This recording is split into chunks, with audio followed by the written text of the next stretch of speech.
मित्रांनो, तुमचं पुन्हा एकदा GB स्टोरी टेलर या यूट्यूब चॅनलवर स्वागत आहे। आजच्या आपल्या गोष्टीचं नाव आहे पिझ्झा इन 25 मिनिट्स। लेखिका पूनम कोठारी। पण गोष्ट सुरू करण्याआधी जर कोणी या चॅनलवर पहिल्यांदाच आलेले असाल तर त्यांनी ह्या चॅनलला सबस्क्राईब करायला विसरू नका। चला तर मग अजिबात वेळ न घालवता गोष्टीला सुरुवात करूया।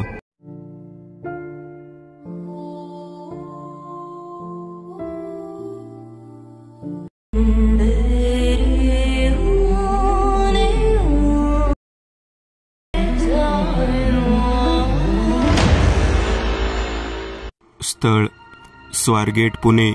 संध्याकाळी 6 वाजता नुकताच आलेल्या पिझ्झाचं पार्सल उघडून रजत त्याचा फोटो काढण्यात गुंतला होता। त्याला फेसबुकवर स्टेटस अपडेट करायचं होतं। त्याने 2-3 फोटो क्लिक केले पण त्याचं समाधान काही होत नव्हतं। त्याच्या लक्षात आलं की हॉलचा दरवाजा उघडा राहिला आहे।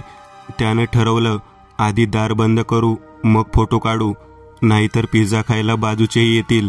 फोन लॉक करून तो दार बंद करायला उठला। तितक्यात एक जोरदार ठोसा त्याच्या नाकावर बसला। तो प्रहार इतका जोरदार होता की रजत अक्षरशः हवेत काही फुटांवर उडून खाली पालथा पडला। त्याच्या नाकातून रक्त वाहत होतं। काय होते आणि कोण करते हे बघायच्या आधीच कोणीतरी त्याच्या उजव्या हाताला धरून त्याला फरफटत किचनकडे घेऊन जावं लागलं। किचनजवळ पोहोचताच त्या व्यक्तीने रजतचा उजवा हात जोरात ओढला आणि तिथेच त्याची हाड मोडल्याचा कडकड आवाज आला। रजत विनवणी करत होता, अरे कोण आहे आणि मी काय केलंय? प्लीज कोणीतरी मला वाचवा। पण कोणीही त्याच्या मदतीस आलं नव्हतं। पुढच्या क्षणी त्याच अनोळखी व्यक्तीने रजतचा डावा पाय धरला आणि तो जोरात मुडपला। रजत जोरात किंचाळला। रजतचा डावा पायही तुटला होता। तो वेदनेने विवळत होता। त्याच्या डोळ्यातून अश्रू वाहत होते। काही क्षणातच त्याच्या पूर्ण फ्लॅट काळ्या धुराने भरून गेला। काही वेळ रजतला काही समजले नाही। धूर नाहीसा झाल्यावर त्याने डोळे उघडले। रजतने समोरील त्या माणसाचा चेहरा बघितला आणि शेवटचा श्वास घेतला। संध्याकाळी 7 वाजता स्वारगेट पोलीस स्टेशनचा फोन खणानला। हवालदार बनसोडेंनी फोन उचलला। पलीकडून मिळालेली माहिती घेऊन ते तडक आपल्या वरिष्ठ पोलीस निरीक्षक आमन साहेबांच्या केबिनमध्ये गेले। बोला बनसोडे, काय खबर आहे? कुठे कोणाचा खून झाला? सर, मी काही बोलायच्या आधीच तुम्हाला कसं कळालं की बातमी खुनाची आहे? बनसोडे, गेल्या वर्षापासून आपण एकत्र काम करत आहोत। तुमच्या चेहऱ्यावरून मी ओळखू शकतो की तुम्ही कुठली बातमी आणली आहे। बरं ते राहू द्या, आधी बातमी सांगा। सर, इथे जवळच मीरा हॉस्पिटलची बिल्डिंग आहे। त्या बिल्डिंगमध्ये एकाचा खून झाला आहे। चला तर मग काढा आपली जीप। त्या फोटोग्राफरला आणि आपल्या फॉरेन्सिक एक्सपर्टला बरोबर घ्या। मीरा हॉस्पिटलची बिल्डिंग म्हणजे एक सर्वसाधारण बिल्डिंग। पहिल्या 2 मजल्यावर हॉस्पिटल होतं आणि वरच्या 3 मजल्यावर 6 फ्लॅट्स होते। ह्या बिल्डिंगमध्ये मोजून 4 कुटुंब वास्तव्यास होती। त्या व्यतिरिक्त 2 फ्लॅट भाड्याने दिले होते। एका फ्लॅटमध्ये 4 मुली राहायच्या तर दुसऱ्या 4 मुले। त्या 4 मुलांपैकी एकाचा खून झालेला। इन्स्पेक्टर आमन आणि त्यांची टीम मीरा हॉस्पिटलच्या बिल्डिंगमध्ये पोहोचले। आमनला जाणवलं की गेटवर वॉचमन नाही आणि आजूबाजूला CCTV कॅमेरा पण नाही। कोण येतं कोण जातं ह्याची माहिती मिळवणं जरा कठीण जाणार असं त्याला लक्षात आलं। आमन आता त्यांच्या टीमसह जिथे खून झालेला त्या फ्लॅटमध्ये पोहोचला। फ्लॅटच्या बाहेर बघ्यांची गर्दी झालेली। फ्लॅटच्या हॉलमध्ये काहीच नव्हतं। हॉल पूर्णतः रिकामा होता, पण हॉलच्या फरशीवर रक्ताचे डाग दिसत होते। आत गेल्यावर आमनने बघितलं की एका मुलाची बॉडी हॉल आणि किचनच्या पॅसेजमध्ये पडलेली होती। हॉलमधून त्या मुलाला फरफटत किचनकडे नेण्यात आले होते। त्या मुलाच्या चेहऱ्यावर खूप विचित्र वार केलेले होते।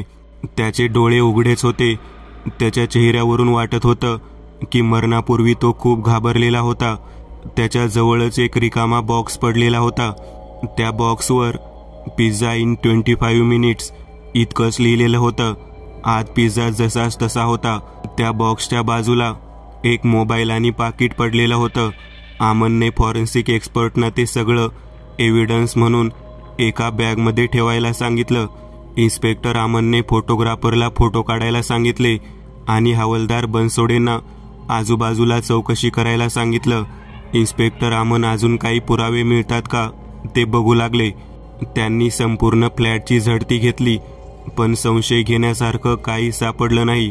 त्यांची शोधाशोध चालू असतानाच बाहेरून फोटोग्राफरने त्यांना आवाज दिला, इन्स्पेक्टर साहेब, इथे काहीतरी आहे बघा. इन्स्पेक्टर आमन डेड बॉडीजवळ गेले. त्यांनी बघितलं की त्या डेड बॉडीच्या उजव्या हातावर 32 हा आकडा काढलेला होता. इन्स्पेक्टरने त्या हाताचा फोटो काढायला सांगितला आणि ते विचार करू लागले, 32 नक्की काय असेल. त्यांनी डेड बॉडी पोस्टमॉर्टमसाठी पाठवून दिली आणि हवालदार बनसोडे यांना त्या बाकी रूममेट्सना पोलीस स्टेशनला बोलवायला सांगितलं. काही वेळाने इन्स्पेक्टर आमनच्या केबिनमध्ये इन्स्पेक्टर आमन आणि हवालदार बनसोडे दोघे बोलत होते. बोला बनसोडे, काय माहिती मिळाली? सर, ती बॉडी रजत कांबळेची आहे. घरमालकाकडून मिळालेल्या नंबरवर फोन करून मी बाकी तिघांना इथे बोलावलं आहे. सोसायटीमध्ये चौकशी केल्यावर फारशी काही विशेष माहिती मिळाली नाहीये. हे चौघे कधी कोणात मिक्स होत नव्हते. ते बरं आणि त्यांचं काम बरं. कधीही त्यांच्या रूममधून भांडण्याचे आवाजही आले नाहीत. त्यामुळे त्या चौघांमध्ये काही प्रॉब्लेम असेल असं वाटत नाही. थोड्याच वेळात त्याचे तिघे रूममेट्स पोलीस स्टेशनमध्ये पोहोचतील. चला, कमीत कमी बॉडीची ओळख तरी पटली. त्याच्या घरी फोन करून कळवा. बघा आणखी काही माहिती मिळते का. आणि आता त्या तिघांची वाट पाहूया. ते आले की तडक त्यांना माझ्या केबिनमध्ये घेऊन या. पुढील चौकशी आपण इथेच करू. थोड्याच वेळात रजतचे 2 रूममेट विकी आणि रोहित पोलीस स्टेशनमध्ये आले.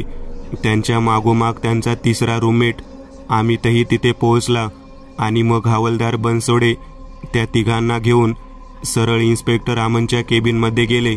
त्या तिघांना मुद्दामच रजतच्या खुनाची कल्पना देण्यात आलेली नव्हती, कारण इन्स्पेक्टर आमनना त्यांच्या चेहऱ्यावरचे भाव प्रत्यक्ष बघायचे होते. ते तिघे घाबरतच आमनच्या केबिनमध्ये आले.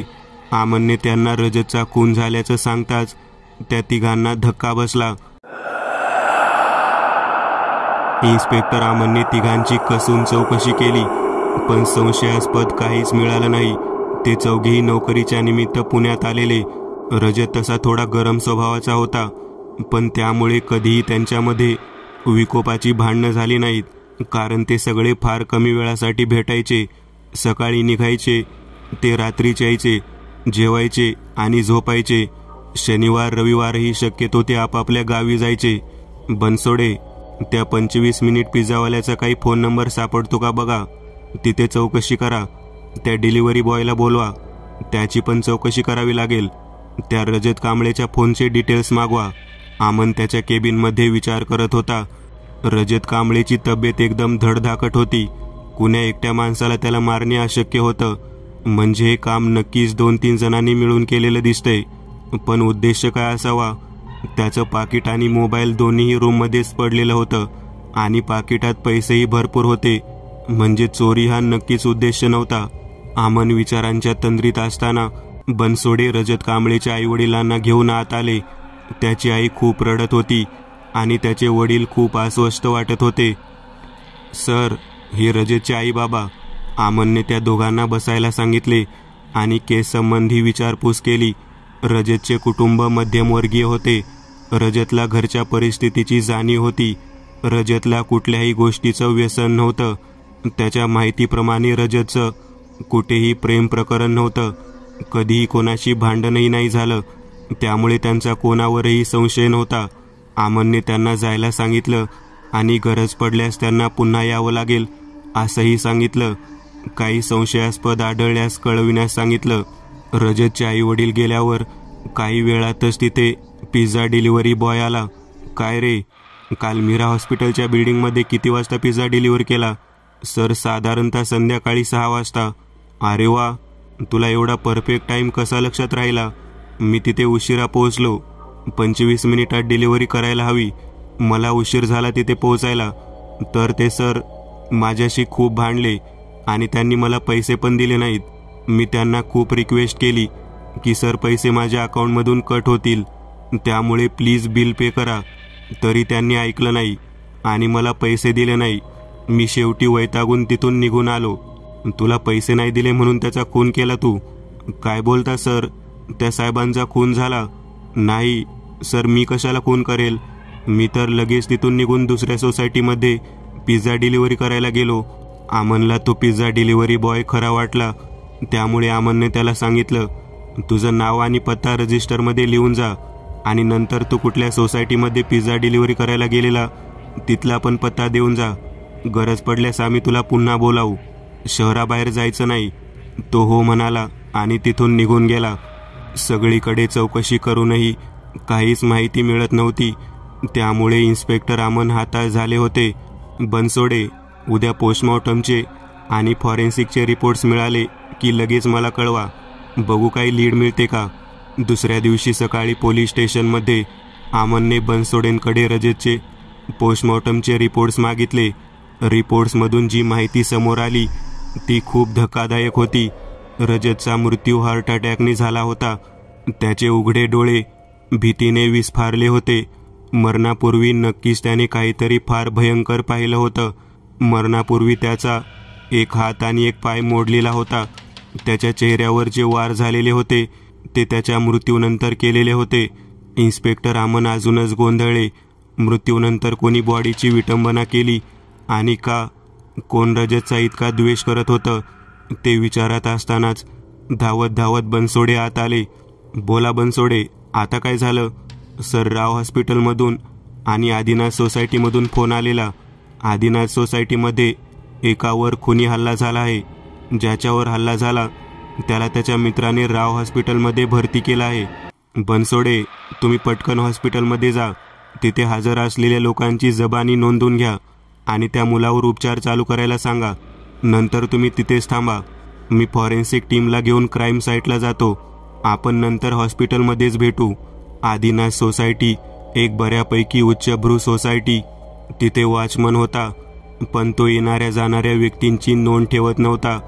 चौकशी केल्यावर कळलं की तिथे एक मंदिर आहे आणि दिवसभर खूप लोक दर्शनासाठी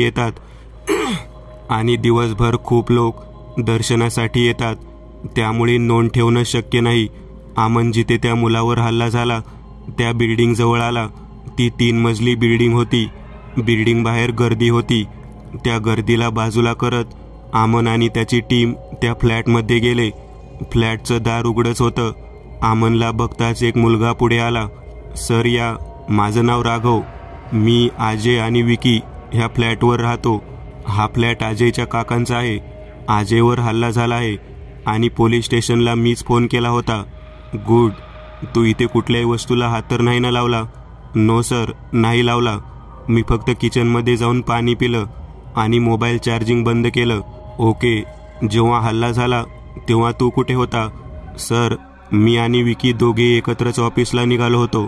थोडं पुढं गेल्यावर माझ्या लक्षात आलं की मी मोबाईल घरीच विसरलो, म्हणून आम्ही दोघेही परत आलो. आम्ही दाराजवळ आलो तर दार आतून बंद होतं आणि आतून अजयच्या किंचाळण्याचा आवाज येत होता. वेळ न दवडता मी माझ्याकडे असलेल्या चावीने दार उघडलं. हॉलमध्ये अजय कुठेच दिसत नव्हता. मी किचनमध्ये तर विकी बेडरूममध्ये.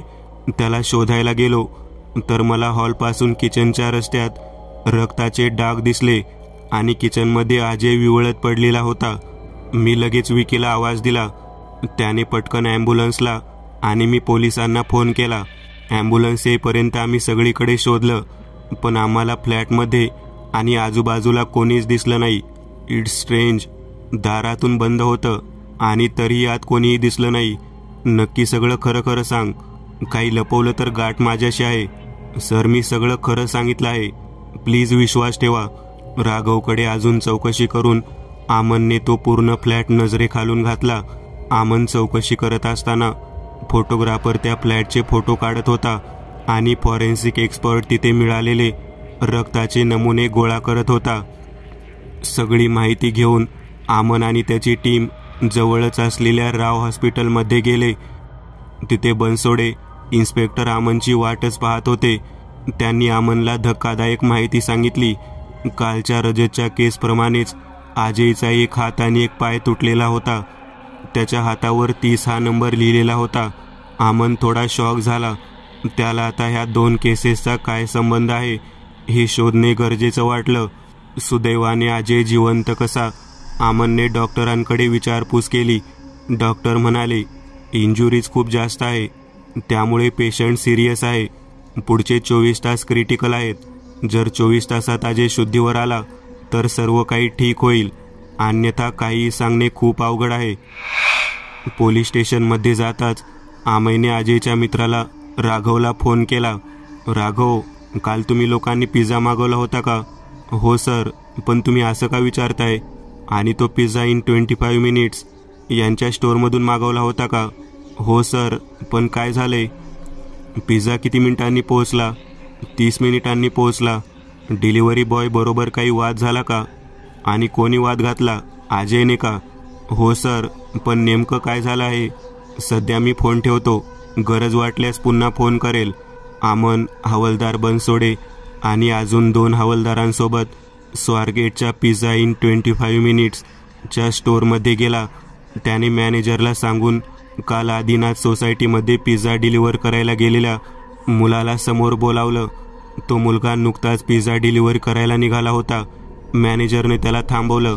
अमनने त्याच्याकडे चौकशी केली, पण त्याने सांगितलं की तो सकाळपासून वेगवेगळ्या ठिकाणी पिझ्झा डिलिव्हरी करायला गेलेला आणि तशी नोंद त्याच्या कम्प्युटरमध्येही सापडली. अमनने मॅनेजरकडे बाकीच्या सगळ्या मुलांबद्दल चौकशी केली, पण अमनला संशयास्पद काहीच मिळालं नाही.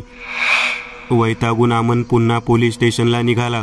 तेवढ्यात त्याला राव हॉस्पिटलमधून फोन आला की अजयला शुद्ध आली आहे. त्यामुळे अमन आणि बनसोडे तडक राव हॉस्पिटलमध्ये निघाले. अमन डॉक्टरांची परवानगी घेऊन अजयकडे चौकशीसाठी गेला. हाय अजय, मी इन्स्पेक्टर अमन. आता तुला कसं वाटतंय? सर, सगळीकडे खूप दुखतंय आणि बोलतानाही खूप त्रास होतोय. तू मला आता काही सांगू शकतोस का? नाहीतर मी नंतर येऊ का? नाही सर, मी आता सांगेल. कदाचित नंतर फार उशीर होऊ शकतो. प्लीज मला वाचवा. घाबरू नको. जे काही झालं ते सांग. बनसोडे, रेकॉर्डिंग चालू करा. बोल अजय. सर, सकाळी विकी आणि राघव त्यांच्या ऑफिसला गेले. माझी नाईट शिफ्ट होती, त्यामुळे मी फ्लॅटवरच होतो. ते दोघं गेल्यावर मी दार लावून घेतलं आणि टीव्ही चालू केला. अचानक टीव्ही चालू बंद होऊ लागला. मला वाटलं व्होल्टेजचा प्रॉब्लेम असेल, म्हणून मी टीव्ही बंद करायला उठलो तर मागून कोणीतरी जोरदार लाथ मारली. मी तोंडावर पडता पडता वाचलो. कोण आहे ते बघण्यासाठी मी सरळ झालो, पण मला कोणी दिसलंच नाही. मी उठून बसणार तितक्यात हवेच्या वेगात कोणीतरी माझ्या मागून आलं आणि माझा उजवा हात जोरात पिरगाळला. मी जोरात ओरडलो. मला कोणीच दिसत नव्हतं. मी बसल्या बसल्याच मागे सरकू लागलो. तितक्यात माझ्या डोळ्यासमोर काळा धूर दिसू लागला. असं वाटलं पूर्ण फ्लॅट त्या धुराने भरला आहे. अगोदर तर मला आजूबाजूचं काहीच दिसत नव्हतं, पण नंतर तो मला दिसला. त्याचे कपडे रक्ताने माखलेले होते. त्याचा चेहरा खूपच विद्रूप होता. त्याच्या डोक्यातून रक्त येत होतं. पूर्ण कपाळ रक्ताने माखलेलं होतं. एक डोळा फुटून त्यातून बुबळ बाहेर आलेलं होतं. एका गालावर ठिकठिकाणी काचा रुतलेल्या दिसत होत्या. दुसऱ्या गालावर खूप जखमा झालेल्या दिसत होत्या. तो हसला तेव्हा त्याचे दातही पूर्ण रक्ताने माखलेले होते. त्याला एक हात नव्हता. एक पाय माझ्या हातावर देऊन त्याच्या एका हाताच्या नखाने त्याने माझ्या हाताच्या तळव्यावर काहीतरी लिहिलं. मी सारखा ओरडत होतो, पण त्याला काहीही फरक पडत नव्हता. नंतर त्याने माझा पाय हातात घेतला आणि मला पुढे काही कळायच्या आतच मी बेशुद्ध झालो. शुद्धीवर आलो तर लक्षात आलं की मी हॉस्पिटलमध्ये आहे आणि जिवंत आहे. सर, तो मला पुन्हा मारायला येऊ शकतो. Please help me. अमनने शांतपणे सगळं ऐकून घेतलं. त्याच्या आठवणीप्रमाणे पिझ्झा इन 25 मिनिट्सचे सगळे डिलिव्हरी बॉय ड्युटीवरच होते. त्याला वाटत होते की नक्की काहीतरी मिस होते. ठीक आहे अजय, तू काळजी करू नकोस. हॉस्पिटलमध्ये तुझ्याबरोबर 24 तास कोणीतरी असेल ह्याचा मी बंदोबस्त करायला सांगतो. तुझ्या घरच्यांना पण बोलावून घेतलं आहे. बनसोडे हवालदार, शिंदेंना इथे ड्युटी करायला सांगा. इतकं बोलून आमन आणि बनसोडे हॉलमधून निघून गेले. आमन शांतच होता. न राहून बनसोडेने त्याला विचारलं, सर काय वाटतं तुम्हाला, कोण असेल? बनसोडे, काहीतरी लिंक मिस होते, नीट बसून विचार करावा लागेल. तुमचं काय मत आहे? सर रागावणार नसाल तर सांगतो. बोला की बनसोडे. सर मला तर फार मोठी गडबड वाटते. हे कोणा माणसाचं काम दिसत नाही. हे काहीतरी अमानवी आहे. काहीही काय बरळताय बनसोडे? सर, अजयने केलेल्या वर्णनावरून तुम्हाला नाही वाटत की ती व्यक्ती अमानवी असणार आहे? शिवाय दरवाजा बंद असताना ती व्यक्ती आत आलीच कशी? आणि अजयसारख्या दणकट मुलाचा त्याने हात मोडला, पाय तोडला, कसे शक्य आहे सर? एखाद्या साध्या माणसालाही जमेल असं मला नाही वाटत. आणि सर मला वाटतं रजतच्या केसमध्येही असंच झालं असणार, कारण त्याचाही हात आणि पाय तुटलेला होता. बनसोडे, त्याने वर्णन केल्याप्रमाणे कुठलाही माणूस चेहऱ्यावर मेकअप करून, रंगरंगोटी करून असा भूतासारखा लूक आणू शकतो. आणि कोणाचं लक्ष नसताना घरात शिरणं काही अशक्य नसतं, हेही आपल्याला माहिती आहे. त्यामुळे नको तो विचार करत बसू नको आणि कामाला लागा. अजयचं स्टेटमेंट असलेलं रेकॉर्ड मला द्या. मी रूमवर जातोय. जाता जाता मी त्या रजतची पण फाईल घेऊन जातो. तुम्ही अजयच्या मित्रांकडे चौकशी करा. संध्याकाळी 7ला बनसोडे स्वतःशीच बोलत असतात. ह्या केसने साहेबांना जाम वैताग आला असणार. साहेब आज जेवायचं देखील विसरतील. आपण त्यांना जेवण घेऊन जाऊ. साधारण 7:30पर्यंत बनसोडे आमनच्या सोसायटीमध्ये पोहोचले. गेटवर ठेवलेल्या रजिस्टरमध्ये नोंद करताना त्यांचं लक्ष आधीच्या एंट्रीकडे गेलं. पिझ्झा डिलिव्हरी, वेळ 7:15, फ्लॅट नंबर 505. फ्लॅट नंबर वाचून बनसोडे डबा तिथेच टाकून धावत सुटले. त्यांना धावताना बघून तिथला एक वॉचमनही त्यांच्या मागे पळाला. 505 हा अमनचा फ्लॅट नंबर. बनसोडेंना लक्षात येतं की अमनने मुद्दाम पिझ्झा मागवला असणार. बनसोडे फ्लॅटजवळ येतात. दार बंद असतं. ते दार वाजवतात, पण अमन दार उघडत नाही. क्षणाचाही विलंब न करता बनसोडेंनी ते दार तोडलं. ज्या क्षणी बनसोडे आत गेले त्याच क्षणी एक काळा धूर खिडकीतून बाहेर गेल्याचं त्यांना लक्षात आलं.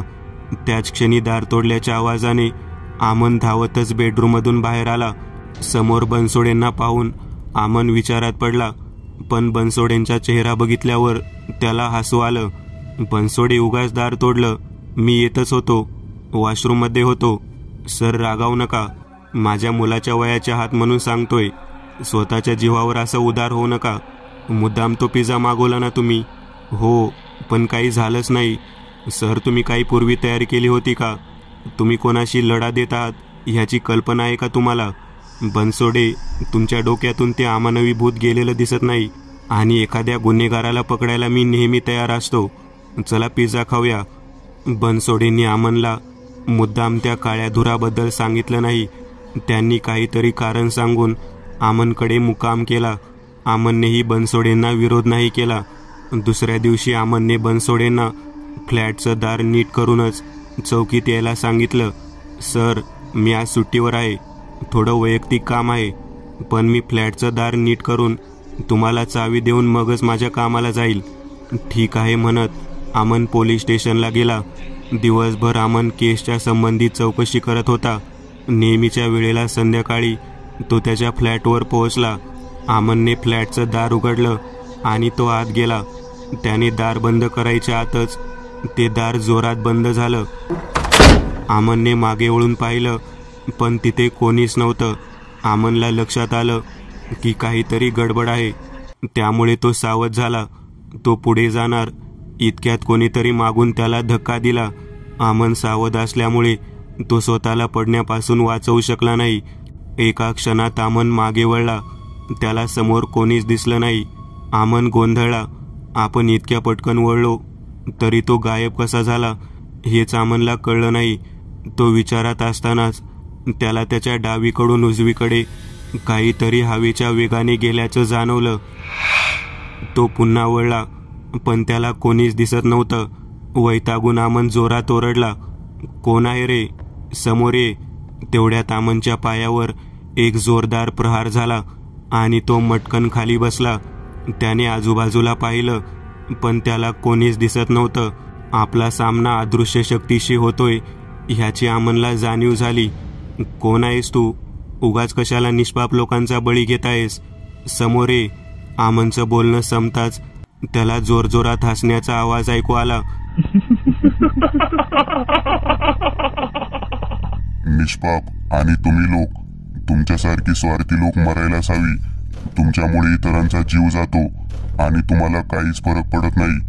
काल तो हवालदार आल्यामुळे तू वाचला, नाहीतर कालच तुझा खेळ संपवला असता. अरे तू कोण आहेस रे ठरवणारा की कोण जगेल आणि कोण मरेल? नक्की कुठल्या आधारावर तू आम्हाला मारायचं ठरवलं? तू आता पोलिसी चौकशा करत बसणार का? तुझं मरण जवळ आले, जरा घाबर. वाचवा वाचवा ओरड. बाकीचे जेव्हा जेव्हा ओरडले तेव्हाच मला समाधान मिळालं होतं. तो एकतर भेकड निघाला, माझं तोंड बघितलं आणि लगेच गचकला. त्या दुसऱ्याला त्याच्या मित्रांनी वाचवलं. काल तू वाचला, पण आज तुझी खैर नाही. मी हा युनिफॉर्म घाबरण्यासाठी नाही घातलेला. मरणाला नाही घाबरत मी. एक ना एक दिवस सगळेच मरणार आहेत. तू तुझं बोल. कोण आहेस तू आणि हा काय खेळ चालवला आहेस? त्या व्यक्तीला अमनच्या चेहऱ्यावर भीती दिसत नव्हती, त्यामुळेच तो अमनला मारत नव्हता. त्याने आता प्रत्यक्ष अमनच्या समोर जाऊन त्याला घाबरवायचं ठरवलं. काही क्षणातच अमनचा फ्लॅट काळ्या धुराने भरून गेला. अमनला अजयने सांगितलेलं आठवलं.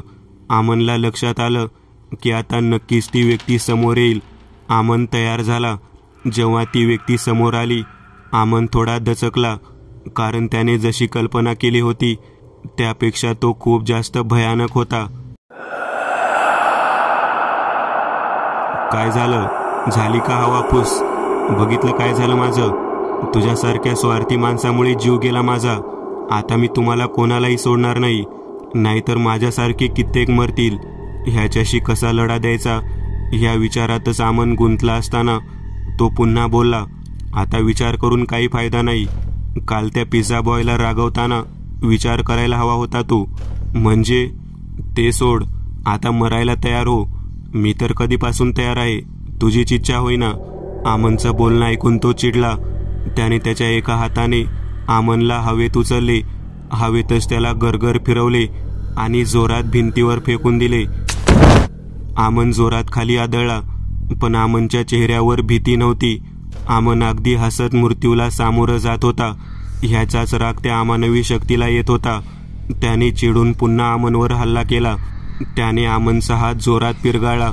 अमन वेदनेने कळवळला, पण त्याला माहीत होतं की आपण जर घाबरलो किंवा त्याच्याकडे दयेची याचना केली तर तो आपल्याला लगेच संपवेल. अमनला विचार करायला वेळ हवा होता आणि एक संधीही हवी होती. अमनने परत त्याला डिवचलं. मी तुला आणि मरणाला घाबरत नाही. तू माझे किती हाल कर, पण मी घाबरणार नाही. असं आहे तर मग ठीक आहे, तू असाच मर. इतकं बोलून त्याने त्याच्या खिशातून एक मध्यम आकाराचा सुरा बाहेर काढला. अमनला त्याने खाली पाडलं आणि त्याच्या छातीवर बसला. सुरा हातात घेऊन त्याने अमनच्या चेहऱ्यावर वार केला. कपाळाच्या डाव्या कोपऱ्यापासून उजव्या कानापर्यंत अमन जोरात ओरडला. अरे आता तरी गयावया कर. तू तर मरणारच आहेस, पण मरताना मला खुश तर कर. त्या अवस्थेतही अमनला हसायला आलं, त्यामुळे तो अजूनच चिडला. अमनला शिव्या देत त्याने त्याच्यावर वार करण्यासाठी पुन्हा सुरा उचलला. तितक्यात पूर्ण फ्लॅटमध्ये सगळीकडे पांढरा धूर दिसू लागला. अमनला काहीच कळत नव्हतं की अचानक काय झालं. त्या अमानवी व्यक्तीला तिथे गुदमरायला लागलं. तो असह्य होऊ लागला. आज पण तुला वाचवायला कोणीतरी आलेलं दिसतंय. किती दिवस वाचशील? लवकरच मी तुझा शेवट करणार. भेटू लवकरच. एवढं बोलून विचित्र हसत तो अमनच्या डोळ्यासमोर अदृश्य झाला. अमनला त्याच्या फ्लॅटचं दार उघडताना दिसलं आणि अमन बेशुद्ध झाला. काही तासांनी हॉस्पिटलमध्ये अमनच्या रूममध्ये बनसोडे आणि त्यांच्याबरोबर एक साधारण 25-30 वयाचे एक मुलगा अमनच्या शुद्धीवर येण्याची वाट पाहत होते. काही वेळाने अमन शुद्धीवर आला. अमन काही बोलण्याचा प्रयत्न करत होता, तर बनसोडेंनी त्याला थांबवले. सर, तुम्ही काहीच बोलू नका. सर्वप्रथम मी तुमची माफी मागतो की मला तिथे पोहोचायला खूप उशीर झाला आणि त्यामुळे तुमच्यावर ही वेळ आली. मला माहिती आहे तुम्हाला काय जाणून घ्यायचे आहे. सर, काल तुमच्या फ्लॅटचं दार नीट केल्यावर दाराला नवीन कुलूप बसवलं त्याची एक चावी मी मुद्दाम माझ्याकडेच ठेवली होती. त्याबद्दल पुन्हा सॉरी. काल जेव्हा मी तुमच्या फ्लॅटमध्ये आलो तेव्हा तुमच्या फ्लॅटमधून काळा धूर बाहेर पडताना मी पाहिलं होतं. तेव्हाच मला खात्री झाली होती की हे सगळं प्रकरण अमानवी आहे आणि मला खात्री होती की तो पुन्हा तुमच्यावर हल्ला करणार. आमन आश्चर्यचकित झाला. त्याने नजरेनेच बनसोडेंना त्या मुलाबद्दल विचारले. सर, तुम्हाला नक्कीच प्रश्न पडला असेल की हा कोण? सर, हा माझा मुलगा विठ्ठल. तसा हा शिक्षक आहे, पण लहानपणापासून त्याच्यात काही अद्भुत शक्ती आम्ही अनुभवल्या आहेत. तो अमानवी शक्तींबरोबर संवाद साधू शकतो. गरज पडल्यास तो त्याच्यापासून सुटका कशी करायची हेही सांगू शकतो. त्यानेच तुमच्या फ्लॅट बाहेर अभिमांत्रित धूप पेटवली आणि नंतरच आम्ही आत येऊ शकलो. मला माहिती आहे की तुमचा विश्वास बसणं थोडं अवघड आहे, पण मी प्रत्यक्ष याचा अनुभव घेतलेला आहे. तुमच्याबरोबर नेमकं काय झालं हे मला माहिती नाही, पण तुमची अवस्था खूपच वाईट केली आहे त्याने. बनसोडे, मी ठीक आहे. मला अजूनही विश्वास बसत नाही की हे सर्व काम अमानवी शक्ती करत आहे, पण मी जे ते प्रत्यक्ष अनुभवलं त्याचं स्पष्टीकरण माझ्याकडेही नाही. असो, आता सगळ्यात पहिले अजयच्या सुरक्षेचं बघा. तो जो कोणी आहे तो आता अजयवर हल्ला करणार आहे. सर, अजय ठीक आहे. आपले हवालदार शिंदे अजूनही त्याच्या बरोबर आहेत. सर, विठ्ठलला तुमच्याशी काही बोलायचं आहे. हॅलो सर, मला माहिती आहे की जे काही घडलं ते सगळं अनाकलनीय आहे, पण तुम्ही विश्वास ठेवा. ह्या भूतलावर जसं देवाचं अस्तित्व आहे तसंच भूत, प्रेतात्मा इत्यादी अमानवी शक्तींचंही अस्तित्व आहे. जशी देवाची अनुभूती सगळ्यांना होत नाही तशीच अमानवी शक्तींची. जसे देवाचे उपासक आहेत तसेच या शक्तींचेही आहेत. देव ही सकारात्मक ऊर्जा तर अमानवी शक्ती ही नकारात्मक ऊर्जा. देवाकडून मला जन्मताच एक देणगी मिळाली आहे. मी त्या शक्तींशी संवाद साधू शकतो. त्यांच्या काही इच्छा अपूर्ण असतात, त्यामुळे ते प्रेत योनीत अडकून राहतात. शक्य असल्यास मी त्या इच्छा पूर्ण करतो किंवा संबंधित व्यक्तीला करायला सांगतो. सर, काल तुमच्याबरोबर जे काही झालं ते मला सविस्तर सांगाल का? आमनने विठ्ठलला जे काही घडलं आणि त्याने जे काही अनुभवलं ते सगळं सविस्तर सांगितलं. सर, तुम्ही जे सांगितलं त्यावरून मला असं वाटतंय की तो जो कोणी आहे त्याचा संबंध नक्कीच पिझ्झा आणि पिझ्झा इन 25 मिनिट्स बरोबर आहे. सर, मला खात्री आहे तिथे चौकशी केल्यावर आपल्याला नक्कीच माहिती मिळेल. तुम्ही पूर्वी ही चौकशी केलीच असेल, पण आता मी माझ्या पद्धतीने चौकशी करतो. अर्थात तुम्ही परवानगी देत असाल तर. सर, अजून एक, तुम्ही घरी जाण्यापूर्वी मला एकदा तुमच्या घरी जायचं आहे. प्लीज नाही म्हणू नका. ठीक आहे, पण तुमच्याकडे फक्त संध्याकाळपर्यंत वेळ आहे. मी संध्याकाळी एकटा घरी जाणार. मला खात्री आहे तो मला पुन्हा भेटणार. बनसोडे, तुम्ही विठ्ठलबरोबर जा, म्हणजे त्याला अडचण येणार नाही. ह्या प्रकरणाचा आजच सोक्षमोक्ष लावायचा आहे मला. सर, तुम्हाला खूप लागलं आहे. डॉक्टर तुम्हाला आज सोडणार नाहीत आणि तसंही तुम्हाला एकट्याला सोडून मी जाणार नाही. विठ्ठलबरोबर हवालदार पांडेंना पाठवतो. बनसोडे, ह्या केसबद्दल तुम्हाला सविस्तर माहिती आहे. तुम्ही विठ्ठलबरोबर जा. पांडेंना इथे पाठवा. मी आता आराम करणार आहे. डॉक्टरला कसं पटवायचं ते मी बघतो. असंही उद्या पुन्हा त्यांना भेटावंच लागेल. आमन डॉक्टरांना केसची इमर्जन्सी समजावून सांगतो. डॉक्टर आमनला सोडायला तयार नसतात. आमन त्यांना सांगतो की जर आमन घरी नाही गेला तर तो हल्ला करणारा हॉस्पिटलमध्ये येईल. आमनच्या या युक्तीपुढे डॉक्टर हातबल होतात आणि त्याला परवानगी देतात. बनसोडेंना घेऊन विठ्ठल सगळ्यात पहिले आमनच्या घरी जातो. आमनच्या घरात हॉलच्या सोडून इतर सगळ्या खिडक्यांना विठ्ठल अभिमांत्रित केलेला धागा बांधतो. हॉलमध्ये एका कोपऱ्यात तो एक बाटली ठेवतो. आमनचा फ्लॅट बंद करून ते दोघे पिझ्झा स्टोअरमध्ये चौकशी करायला जातात. संध्याकाळी आमनच्या घरी हवालदार पांडे आमनला घरी घेऊन येतात. आमन त्यांना सांगतो, आता बनसोडे इथे येतील, त्यामुळे तुम्ही तुमच्या घरी जाऊ शकता. पांडे त्यांच्या घरी जातात. आमन एकटाच हॉलमध्ये बसलेला असतो. काही क्षणातच त्याच्या हॉलमध्ये काळा धूर पसरू लागतो. तो धूर फक्त हॉलपर्यंतच मर्यादित होता. मागच्या वेळेसारखा पूर्ण फ्लॅटमध्ये पसरत नव्हता. ह्याचं आमनला आश्चर्य वाटलं. आमनला लक्षात यायच्या आत ती अमानवी व्यक्ती तिथे प्रकट झाली. मला पकडायचा पूर्ण बंदोबस्त करून ठेवला आहे तू. चल, आज तुला सोडतो. आज माझी शिकार दुसरी आहे, तुला नंतर भेटतो. इतकं बोलून तो नाहीसा होतो. आमनला काही बोलायची संधीच तो देत नाही. आमन खूप चिडतो. त्याने उगाचच विठ्ठलला घरात येऊ दिलं असं त्याला वाटतं. क्षणाचा विलंब न करता तो अजयला फोन करतो. अजय, आता तू कुठे आहेस? आणि शिंदे आहेत का तिथे? सर, मी घरीच आहे आणि शिंदे माझ्यासोबतच आहेत. बोला त्यांच्याशी. शिंदे, काही झालं तरी माझी ऑर्डर आल्याशिवाय अजयला एकटं सोडायचं नाही. Is that clear? Shinde yes sir म्हणतात आणि आमन फोन ठेवतो. अजय नाही तर आता दुसरी शिकार नेमकी कोण असेल ह्याचा विचार करत असतानाच त्याला एक कल्पना सुचली. आमनने लगेच पिझ्झा इन 25 मिनिट्स च्या स्टोअर मॅनेजरला फोन लावला. हॅलो, मी इन्स्पेक्टर आमन बोलतोय. मला लवकरात लवकर एक इन्फॉर्मेशन हवी आहे. बोला सर, काय करू शकतो मी?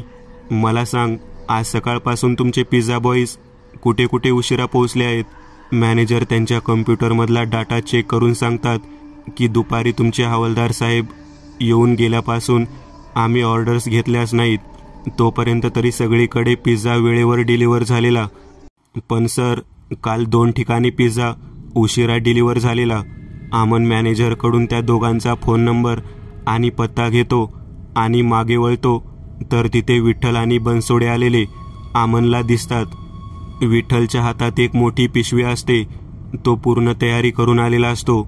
सर, तुमच्या फोनवरच्या संभाषणावरून काहीतरी गडबड झाल्यासारखं वाटतंय. हो विठ्ठल, आता आपल्याकडे वेळ कमी आहे. मी सांगतो त्या नंबरवर फोन करून चौकशी कर की ती व्यक्ती काल पिझ्झा डिलिव्हरी बॉय बरोबर भांडली होती का, आणि हो म्हणल्यास त्याला घरात एकटं राहू नको इतकंच सांग. मी दुसऱ्याला फोन करतो. दोघांचे फोन झाल्यावर, सर, हा पिझ्झा डिलिव्हरी बॉय बरोबर भांडला होता. काल ह्याच्या घरी पार्टी होती आणि पार्टीमध्ये पिझ्झा उशिरा पोहोचल्यामुळे हा खूप भांडला. मी ज्याला फोन केला होता तो पण भांडला होता. सर, ह्याच्या घरचे माझा फोन होण्यापूर्वीच घरातून निघाले होते. आपल्याला ताबडतोब त्यांच्याकडे जावे लागेल. बनसोडे, तुम्ही मला घेऊन चला. तुम्ही मला सोडून गेटवरच थांबायचं. तुम्ही आत आला तर एकतर तो पळून जाईल किंवा तुम्हाला काही इजा करेल. विठ्ठल, तू पण लगेच येऊ नको. तुला बघूनही कदाचित तो पुन्हा पळून जाईल. तोही थोड्या वेळाने. बनसोडे, अजून एक काम करायचं. मला सोडलं की लगेच पोलीस स्टेशनला फोन करून अजून 5-6 हवालदारांना तिथे बोलावून घ्यायचं. पण जोपर्यंत मी किंवा विठ्ठल बोलवत नाही तोपर्यंत कोणीही आत यायचं नाही. सर, ही बाटली तुमच्या जवळच ठेवा. योग्य वेळ मिळताच सर त्यातलं पाणी त्या अमानवी शक्तीच्या अंगावर टाका. त्यानंतर लगेच मला फोन करा. माझा नंबर सध्या स्पीड डायलवर ठेवा. मी बाहेरच उभा असेल. तुमची रिंग आली की लगेच आत येईल आणि पुढचं आपण मिळून सांभाळू. बनसोडे आमनला घेऊन त्या पत्त्यावर जातात. तिथे पोहोचताच आमनला त्या छोट्या बंगल्यात पूर्ण अंधार पसरल्याचा दिसला. आमन पटकन गाडीवरून उतरला आणि लंगडतच गेटमधून आत निघाला. आमन बंगल्याच्या दाराजवळ पोहोचताच दार आपोआप उघडलं गेलं. आमन आत जाताच ते दार जोरात बंद झालं. आत आमनला समोरच ती अमानवी व्यक्ती दिसली आणि त्याच्या पायाजवळ एक मुलगा पालथा पडलेला दिसला. आलास तू? अरे, कधीपासून वाट बघतोय मी तुझी. किती उशीर केलास. घाबरू नको, जिवंत आहे हा अजून.